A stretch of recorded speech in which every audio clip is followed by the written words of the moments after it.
एक बार फिर से आप सभी का स्वागत है चैनल के ऊपर। तो आज के इस वीडियो में आज की इस फ्री क्लास के अंदर आपका स्वागत है। तो जिसके अंदर हम बात करने वाले हैं कुछ स्पेशल चीज़ों के बारे में जो आपके काम आएगी। कहाँ पर काम आएगी? आपकी बीपीएससी पीजीटी साइकोलॉजी बीपीएससी 11-12 की जो आपकी पढ़ाई है उसके अंदर आपको ये काम आएगी। और उसी के साथ साथ ये आपको मदद देगी। कहाँ पर? ये आपको मदद देगी एस्टेट 2024 के अंदर भी। ठीक है, तो जो क्लास होने वाली है रेगुलर आपकी होंगी। ठीक है, इस समय लगभग 9 बजे के आसपास। एंड जो भी अपडेट वगैरह है उसके लिए आपने अगर नीचे टेलीग्राम लिंक दी है, telegram.me के बाद लिखा है PPB। ठीक है, वहां पे आपने अगर ज्वाइन नहीं किया है तो उसको आप वहां से ज्वाइन कर सकते हैं, ताकि जो भी अपडेट वगैरह आने वाली है, ठीक है, वो सब आपको यहाँ पर मिल जाएगी। ठीक है, तो ये जो लेक्चर होने वाले हैं आपके एस्टेट 2024 के लिए भी काम आएंगे और उसी के साथ साथ आपके बीपीएससी 11-12 के लिए भी काम आएंगे। ठीक है, ऑल राइट। इसी के साथ अगर अभी तक आपने हमारा जो है फाउंडेशन कोर्स उसको ज्वाइन नहीं किया है तो यहाँ पे ज्वाइन कर सकते हैं आप। नीचे डिटेल्स दी गई है, उन सिंपल स्टेप्स को फॉलो करना है, कुछ भी आपको नहीं करना है। जैसे जैसे आपको स्टेप्स बताए गए हैं उनको फॉलो करना है एंड बाकी सारी चीजें जो है वहां पर ऑटोमेटिकली हो जाएंगी। ठीक है, आपको सिर्फ 1 से लेके 5 तक के स्टेप्स फॉलो करना है एंड अपनी जो है एग्जाम एस्टेट 24 की या फिर आपकी जो है बीपीएससी पीजीटी, इन दोनों को बड़े ही आराम से आपको क्लियर करना है। ठीक है, ऑल राइट। उसी के साथ साथ अगर आपने ज्वाइन ऑलरेडी कर लिया है तो भी आपके लिए जो फ्री क्लास है ये इंपॉर्टेंट है, जो भी आपके यूट्यूब पे आ रही है। ठीक है, ताकि आप वहां भी अच्छे से तैयारी करते रहें और यहाँ भी तो आपकी जो है डबल तैयारी डबल बेनिफिट आपको यहाँ पर मिलने वाला है। उसी के साथ साथ आप हमारे जो मुख्य से छूटने वाली वाणी है उसमें जो है आपके चीजें आएंगी, रिपीट होंगी आपको बार बार, और आपके कॉन्शियस सबकॉन्शियस सब जगह हम इसको घेर लेंगे। ऑल राइट, ठीक है। तो चलिए, जो चीज जैसी दिखती है उसे वैसे ही क्यों ना पेश किया जाए, और हम स्टार्ट करने वाले हैं आज आपकी जो है 11th क्लास की एनसीईआरटी के बारे में। ठीक है, 11th क्लास की एनसीईआरटी हम स्टार्ट करेंगे, लेकिन आपको मालूम है कितने चैप्टर हैं इसके अंदर? इसके अंदर चैप्टर है आपके चैप्टर नंबर 1 से लेके चैप्टर नंबर 9 तक। ठीक है, लेकिन क्या हम चैप्टर नंबर 1 से लेके चैप्टर नंबर 9 को पढ़ेंगे? नहीं, हम करेंगे थोड़ा सा और स्मार्ट तरीके से काम। ठीक है, ऑल राइट। स्मार्ट तरीके से काम कैसे करेंगे? देखिए, आपको जो है आपकी एनसीईआरटी में अगर आपके पास नहीं है तो नीचे लिंक है, वहां से आप उसको डाउनलोड नहीं, वहां से उसको आप परचेज कर सकते हैं, खरीद सकते हैं। अगर आपके पास नहीं है तो, अगर आपके आसपास मार्केट में नहीं मिल रही है तो ठीक है, ऑनलाइन भी उसको आप परचेज कर सकते हैं, नीचे आपको उसकी लिंक मिल जाएगी। ठीक है, आपकी जैसे ही पुस्तक स्टार्ट होती है, एक्नॉलेजमेंट आ गया, प्रीफेस आ गया, इंडेक्स आ गया, उसके बाद देखिए आपकी एक और चीज आती है वहां पर, और उसको हम क्या कहते हैं? उसको हम कहते हैं आपकी ग्लॉसरी। ठीक है, तो आपको जैसे कि बता दिया है आपके पीजीटी परीक्षा के लिए आपकी एनसीईआरटी जो है कितनी इंपॉर्टेंट है। काफी समय से आप फॉलो कर रहे हैं, देख रहे हैं, तो आपको बता दिया है पहले ही। एनसीईआरटी जो है आपकी, वो आपकी जान है इस परीक्षा की। फिलहाल तक तो है, 3.0 का पता नहीं, शायद बीपीएससी को चेंजेस कर दे। ठीक है, तो इसका आपको ध्यान रखना है। यहाँ पे ये जो एनसीईआरटी है इसकी जान है, आपको इसके लिए तैयार रहना है। एंड इसी के साथ साथ आपको देखिए एनसीईआरटी की एक एक लाइन, जहाँ डॉट भी लगा है, कॉमा भी लगा है, 10 भी लिखा है, 150 लिखा है, 143 लिखा है, 113 लिखा है, जहां जहां जो जो चीजें लिखी है, एक एक आंकड़ा एक एक नंबर आपके लिए इंपॉर्टेंट है, ताकि आप कंपटीशन के अंदर कहीं भी मिस आउट ना कर जाए। ठीक है, और उसी तरह से आप मिस आउट ना कर जाए उसके लिए आपको ये लेके आए हैं ये सीरीज, ये पेशकश, जहां पे हम आप कवर करेंगे आपकी प्रतिदिन आपकी ये जो है ग्लॉसरी, इसके बारे में। ठीक है, तो ग्लॉसरी में क्या क्या दिया हुआ है उसको हम देखते हैं एंड वीडियो को स्टार्ट करते हैं। स्टार्ट करने से पहले अगर अभी तक आपने इसको सब्सक्राइब नहीं किया है तो इसको सब्सक्राइब जरूर कर लीजिएगा। वीडियो अगर आपको पसंद आता है तो ये कर दीजिएगा, और उसी के साथ साथ अगर नहीं आता है तो शेयर कर दीजिएगा, ताकि उनको पसंद आ जाए। और सब्सक्राइब तो आप लोग कर ही देते हैं। ठीक है, ऑल राइट। जल्दी चलते हैं अपनी स्क्रीन के ऊपर, एक एक शब्द को खींच तान के पढ़ेंगे। क्रैक एंड लॉकहार्ट ने जैसा बोला है 1972 के अंदर। ठीक है, क्या करेंगे हम? हर स्तर पर उसकी जो है प्रोसेसिंग करेंगे। ठीक है, फिजिकल भी करेंगे, अकाउस्टिक भी करेंगे, सिमेंटिक भी करेंगे, सब चीजें करेंगे, पास मॉडल को भी देखेंगे। जो जो चीजें हमारे सामने आती जाएगी उनको हम देखेंगे। एंड इस बार के एस्टेट 24 के अंदर और उसी के साथ साथ इस बार के पीजीटी के अंदर हम अच्छा परफॉर्म करेंगे एंड कट ऑफ को ऊपर लेके चलेंगे। ठीक है, ऑल राइट। क्यों केवल साइंस वालों के 80 पे जाए, हमारे भी जाएंगे जल्द ही समय के साथ।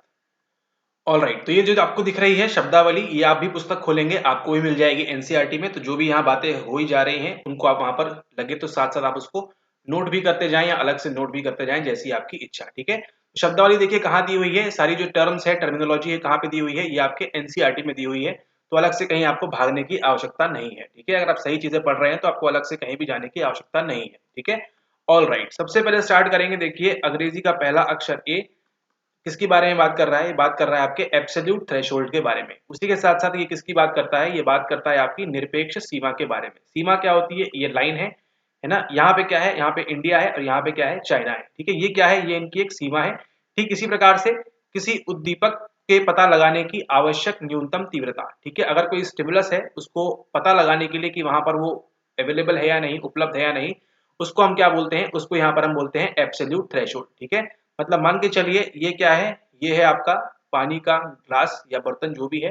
ठीक है, इसमें आप शक्कर डाल रहे हैं, ये क्या बताएगा आपको, किसी उद्दीपक के पता लगाने की कि पानी मीठा है या नहीं, पता लगाने की आवश्यक न्यूनतम तीव्रता। कब आप बोलेंगे कि ये पानी जो है मीठा हो चुका है, इसमें मिठास आ चुकी है, वो जो न्यूनतम तीव्रता है, ठीक है, वो जो इंटेंसिटी है आपकी, मिनिमल इंटेंसिटी, जो कम से कम लो थ्रेशोल्ड जो है आपका, उसी को हम क्या बोलते हैं, उसी को आप बोलते हैं हम एब्सोल्यूट थ्रेशोल्ड। ठीक है, आगे जब आप जाएंगे डी अक्षर पे तो वहां भी आपको मिलेगा पढ़ने के लिए, और ये जो टॉपिक है कहाँ से लिया गया है, ये आपको पढ़ने मिलेगा आपके चैप्टर नंबर 5 11th क्लास की एनसीईआरटी के अंदर। ठीक है, जहाँ पढ़ेंगे मनोभौतिकी के बारे में, साइकोफिजिक्स के बारे में, वो सारी चीजें जो है यहाँ बात करेंगे आपके एब्सोल्यूट थ्रेशोल्ड के बारे में। अपने नाम के ठीक अपोजिट निरपेक्ष सीमा क्या है, एब्सोल्यूट थ्रेशोल्ड क्या है, किसी उद्दीपक के पता लगाने की आवश्यक न्यूनतम तीव्रता। और इसी के जब हम बात करेंगे तो दो उद्दीपक के बीच जो हम डिफरेंस निकालेंगे उसी को क्या बोलते हैं, वहां पर डिफरेंस लीमन उसको वहां पर कहा जाता है। ठीक है, ओके, अगला देखिए यहाँ बात कर रहा है किस चीज की, अगली बात कर रहा है यहाँ पे आपके समंजन की। समंजन यानी कि अकोमोडेशन। ये अकोमोडेशन कहाँ सुना है आपने, अकोमोडेशन क्या बोल रहा है, लेंस की आकृति को बदलने के लिए पक्षपाभिकी पेशी की चाक्षुष क्रिया। ठीक है, ये आपको कहाँ पढ़ने मिलेगा, ये भी पढ़ने मिलेगा आपको चैप्टर नंबर 5 के अंदर, ये दोनों चीजें आपको पढ़ने मिलेंगी। ठीक है, समंजन की बात कर रहा है, अकोमोडेशन की बात कर रहा है, तो देखिए आपको मालूम है आपकी होती है इस प्रकार से आंख। ठीक है, ये जो लेंस होता है आपका, लेंस की आकृति को बदलने के लिए पक्षमाभिकी पेशी, पक्षमाभिकी पेशी भी आप पढ़ेंगे चैप्टर नंबर 5 में। तो जो पेशी है वो क्या करती है, अपने आप को इस प्रकार से मान के चलिए आपका लेंस है, ये पेशी होती है, तो क्या करती है, लेंस की आकृति को बदलने के लिए पक्षमाभिकी पेशी की चाक्षुष क्रिया, यहाँ पे जो एक्टिविटी होती है आपके आईज के अंदर, ठीक है, उसी को हम क्या बोलते हैं, उसी को वो यहाँ पर हम बोलते हैं समंजन। ठीक है, उसी को हम क्या बोलते हैं, उसी को हम बोलते हैं अकोमोडेशन यहाँ पर। ठीक है, आपने देखा होगा कि आपकी आंखें छोटी होती हैं फिर बड़ी होती हैं, इस प्रकार से जो आपकी आंखें होती हैं वो क्यों होती हैं, वो होती है आपकी समंजन की प्रक्रिया के वजह से, अकोमोडेशन की वजह से। ठीक है, लेंस की आकृति को बदलने के लिए पक्षमाभिकी पेशी की चाक्षुष क्रिया को हम क्या कहते हैं, इसी को कहते हैं हम अकोमोडेशन। ठीक है, यहाँ पे किसकी बात हो रही है, चाक्षुष क्रिया यानी कि आई की एक्टिविटी की बात हो रही है। ठीक है, विजुअल एक्टिविटी की बात हो रही है यहाँ पे। ठीक है, विजुअल की बात हो रही है, इसको हम क्या बोलते हैं, विजुअल अकोमोडेशन भी कहते हैं इसको। आपका जो लेंस है वो चेंज होता है छोटा बड़ा, उसमें आपकी जो है यहाँ पर सेल्स या जो पेशी है आपकी मसल सेल्स पक्षमाभिकी वाली, ठीक है, वो यहाँ पर काम करती है। ठीक है, एंड आगे आप हमसे अगर बायोलॉजी पढ़ेंगे तो इसको हम क्या बोलते हैं, वहां आपको बताया जाएगा, इसको हम बोलते हैं आपकी सीलियरी मसल्स। कौन सी मसल्स होती हैं आपकी, पक्षमाभिकी पेशी यानी कि सीलियरी मसल्स की बात हो रही है इंग्लिश मीडियम वालों के लिए। ठीक है, ऑल राइट, तो आपने दो चीजें देख ली, आपको मालूम पड़ गया एब्सोल्यूट थ्रेशोल्ड क्या होता है, और ये आपने देख लिया कि यहाँ पर अकोमोडेशन के बारे में हम बात कर रहे हैं। उसी के साथ साथ अकोमोडेशन जो है वो बातें कहाँ होती हैं, बात होती है पियागेट की थ्योरी के अंदर भी। ठीक है, ऑल राइट, पर सांस्कृतिक ग्रहण की बात करेंगे, एक्वल्चरेशन की बात करेंगे, दो भिन्न सांस्कृतिक समूहों में प्रथम एवं सतत संपर्क के परिणाम स्वरूप उत्पन्न होने वाले सांस्कृतिक एवं मनोवैज्ञानिक परिवर्तन। ठीक है, आप इंडिया में रहते हैं, इंडिया से जो है आप यहाँ पे फ्रांस चले जाते हैं, ये एक अलग कल्चर है, ये एक अलग संस्कृति है, ये एक अलग संस्कृति है। यहाँ पर क्या है, दो भिन्न सांस्कृतिक समूह, एक समूह ये है समूह 1, ये है आपका समूह 2 में प्रथम फर्स्ट टाइम जब इंटरेक्शन होगा आपका और सतत संपर्क होगा, आपका जो कॉन्टेक्ट है बना हुआ है, उसके परिणाम स्वरूप क्या होगा, उत्पन्न होने वाली सांस्कृतिक एवं मनोवैज्ञानिक परिवर्तन। आप इंडिया से फ्रांस चले गए, आपके अंदर क्या होंगे, कल्चरल चेंजेस होंगे। आप जो है 14 जुलाई को है फिर आजादी मनाना स्टार्ट कर देंगे। ठीक है, लजूर बास्ताइल के दिन, एंड उसी के साथ जो है आप क्या होगे, आपके अंदर साइकोलॉजिकल चेंजेस वगैरह आएंगे, आप वहां पे जाके चीज वगैरह खाना स्टार्ट कर देंगे फ्रांस के अंदर। ठीक है, तो वो जो चेंजेस की बात हो रही है उसी को कहते हैं एक्लचरेशन। लेकिन उसी के साथ मानिए इंडिया से कोई अगर मान लीजिए 90 साल का आदमी जा रहा है या फिर मान के चलिए 70 साल का आदमी जा रहा है, तो वहां जाके चीज वगैरह वो सब चीजें हैं उसको पसंद नहीं आएंगी। तो ये सब चीजें भी आपको देखने मिलेंगी, कहाँ पे आपको देखने मिलेंगी, चैप्टर नंबर 3 के अंदर। ठीक है, ऑल राइट, आगे चलते हैं, देखते हैं उपलब्धि की आवश्यकता की बात कर रहे हैं। उपलब्धि की आवश्यकता, अचीवमेंट नीड की बात कर रहे हैं यहाँ पे। ठीक है, किसने दी है आपको, ये आपको दी है डेविड मैक्लेलैंड ने, है ना। आपको किसकी आवश्यकता है, उपलब्धि की आवश्यकता है आपको यहाँ पर, सफल होना, अग्रगण्य होना, दूसरों से अच्छा कार्य करना, निष्पादन करने की आवश्यकता, ऐसे चुनौतीपूर्ण कार्य को करना जो व्यक्ति की योग्यता का प्रदर्शन कर सके। ठीक है, आप कुछ अचीव करना चाहते हैं। ठीक है, अभी देखिए, अभी जो आप परीक्षा की तैयारी कर रहे हैं पीजीटी की, इसका उद्देश्य क्या है, क्या ये अचीवमेंट है, उपलब्धि की आवश्यकता है, नहीं, ये इसलिए नहीं है। ठीक है, किस लिए है, ये है आपकी नौकरी पाने के लिए। ठीक है, आप कुछ यहाँ पे क्या कर रहे हैं, आप कुछ एक्सपेक्ट कर रहे हैं। ठीक है, लेकिन अचीवमेंट नीड कब होगी, जब आप क्या चाहते हैं, आपको यहाँ पे कोई मतलब नहीं रहेगा खास तौर पे। ठीक है, कि आपको पैसे मिले ना मिले, लेकिन फिर भी आपको काम करना पसंद करते हैं, उसको हम क्या बोलते हैं, उसको हम बोलते हैं उपलब्धि की आवश्यकता यानी कि अचीवमेंट नीड। ठीक है, इसको इंग्लिश में क्या बोलते हैं, एन आक नाम से इसको डिनोट किया जाता है, एन आक। ठीक है। सफल होना, अग्रगण्य होना, दूसरों से अच्छा कार्य निष्पादन करने की आवश्यकता, ठीक है। आपको हिमालय चढ़ के जाना है, ठीक है। आपको 8 घंटे योगा करना है, 12 घंटे योगा करना है, 24 घंटे आप जो है एक पाँव पे नंगे पाँव चलेंगे। इस प्रकार के जो कार्य हैं, ऐसे चुनौतीपूर्ण कार्य को करना जो व्यक्ति की योग्यता, आपकी जो एबिलिटी है उसको वहां पर बता सके, ठीक है। ऑलराइट, उसके साथ देखिए अगली जो चीज है वो ए से है आपकी यहाँ पर एक्यूटी के बारे में, जिसको हम क्या कहते हैं, जिसको हम कहते हैं तीक्ष्णता, ठीक है। एक्यूटी, दृष्टि की तीक्ष्णता, कितना आप जो है सटीक तरीके से देख पा रहे हैं उसको, कितना जो है वहां पर ठोस तरीके से आप उसको देख पा रहे हैं, उतना कुछ खास इंपॉर्टेंट वैसे ये है नहीं, ठीक है।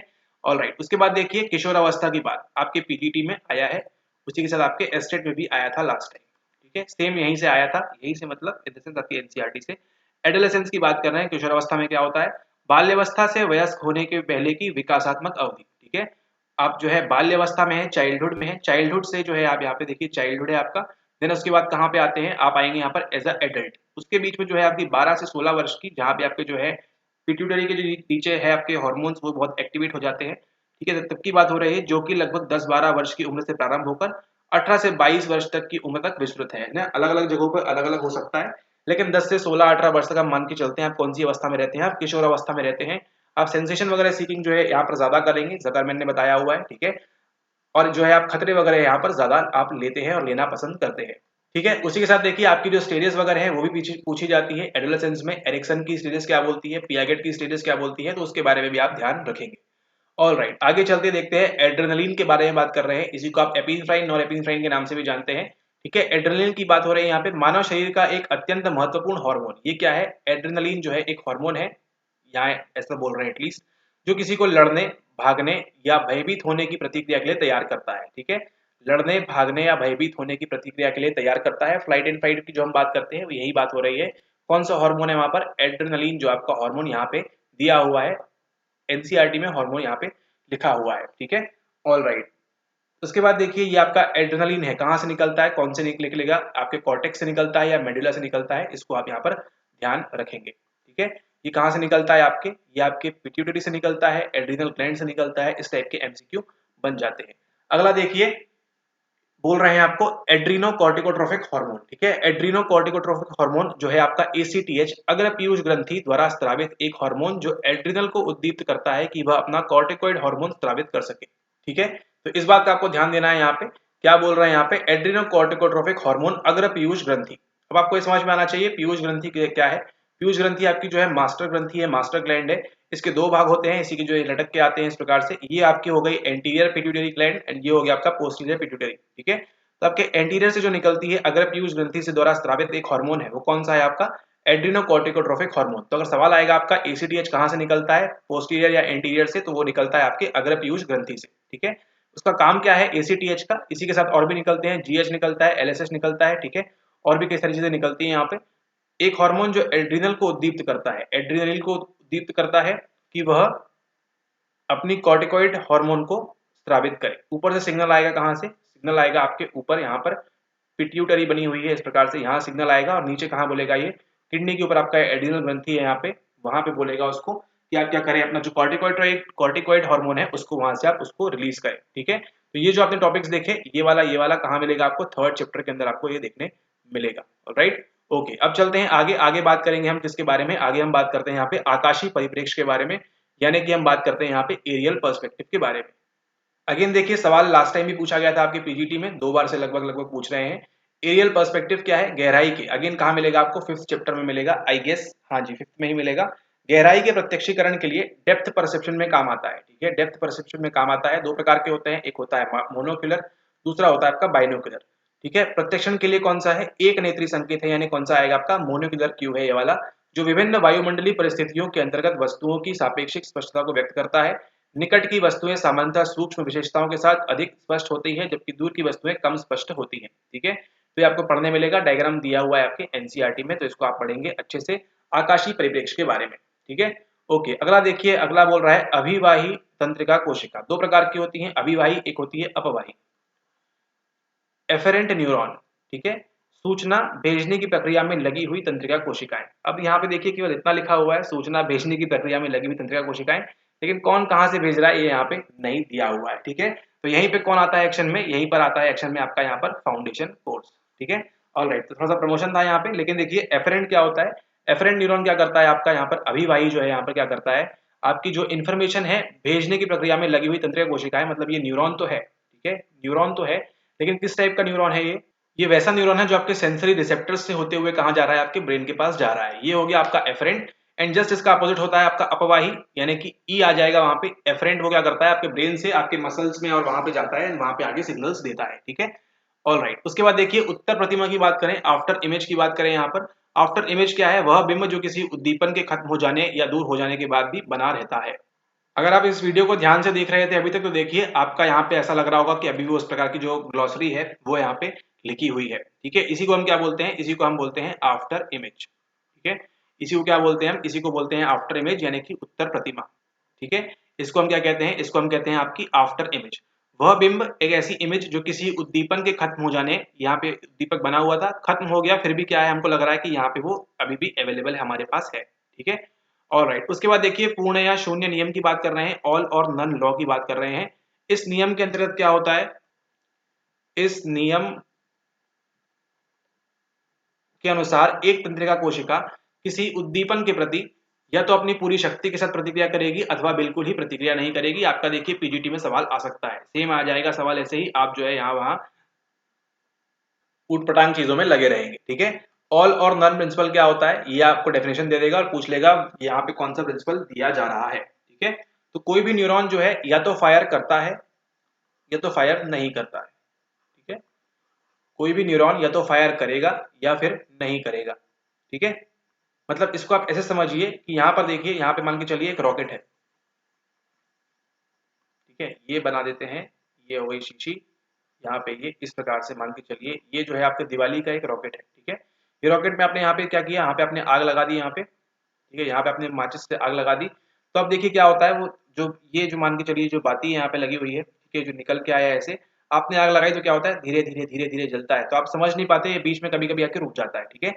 आप समझ नहीं पाते कि ये जल रहा है या बुझ गया है, ठीक है। इस प्रकार से आपको समझ में नहीं आ रहा कि ये फायर कर रहा भी है या फायर नहीं करेगा, ठीक है। आगे जाके फायर करेगा या नहीं करेगा आपको ये नहीं पता चलता है, ठीक है। तो ये तो हो गया आपका एग्जाम्पल, ये रॉकेट वाला।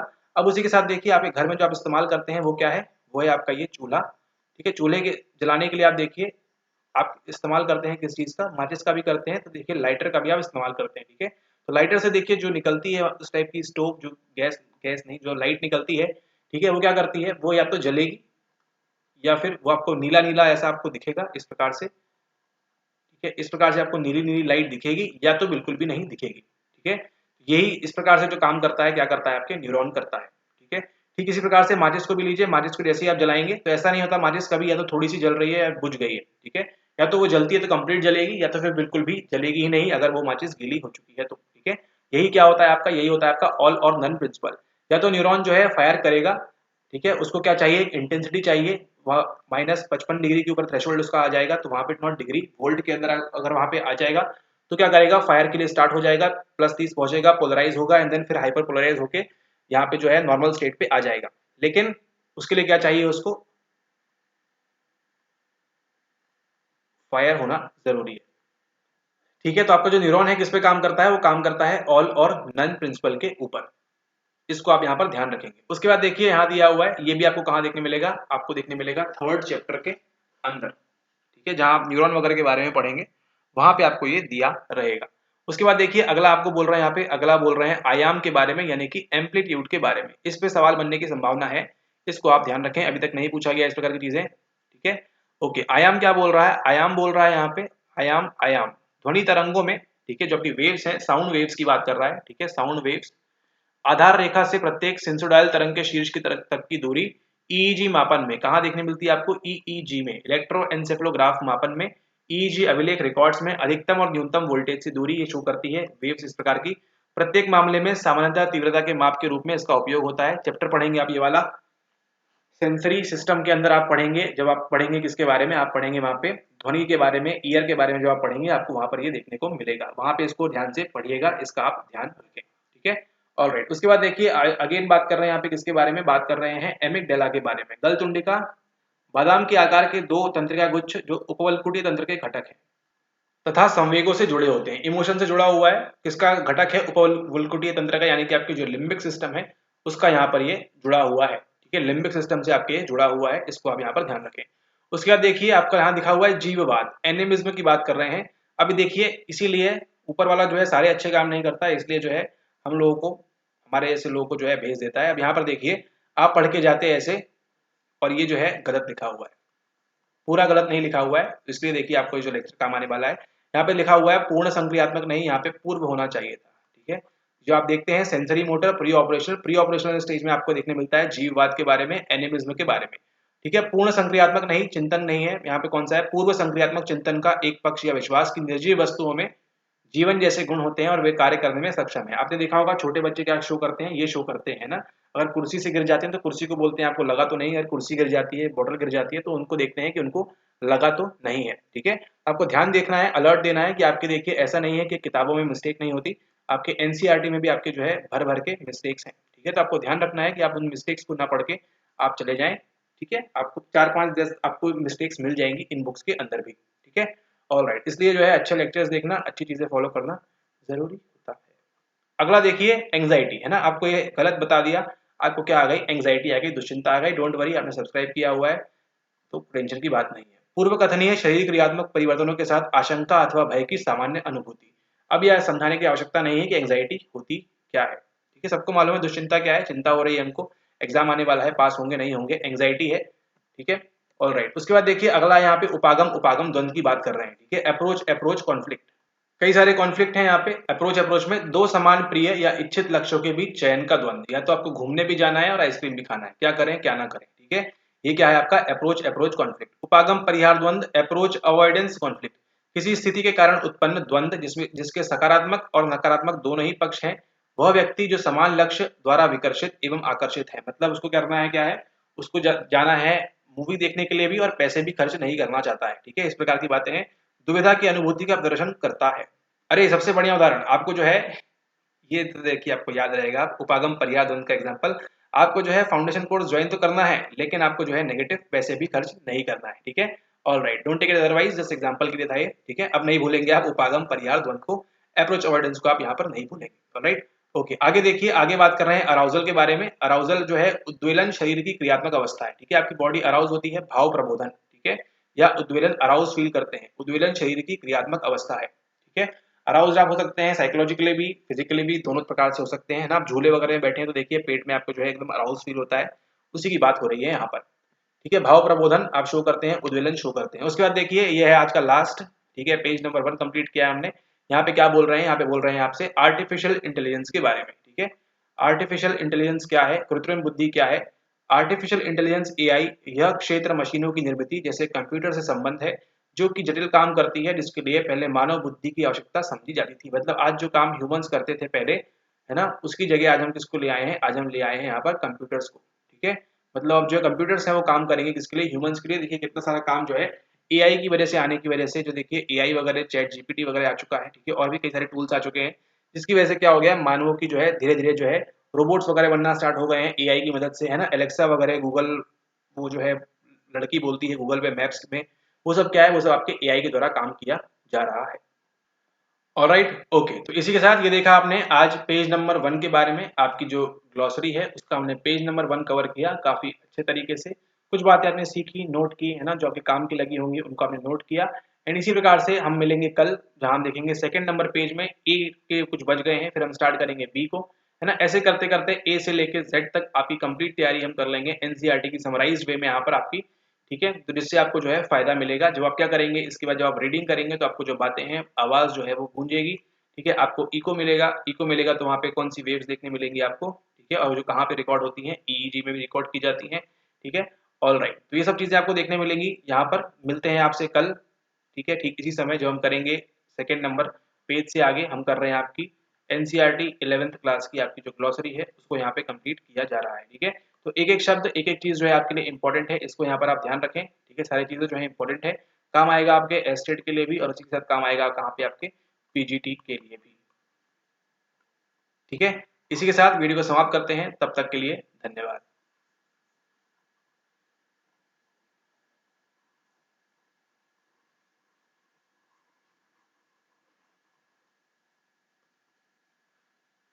नहीं नहीं, आज कुछ बताएंगे नहीं, आज संक्रांति है बस। नमस्ते, जय हिंद।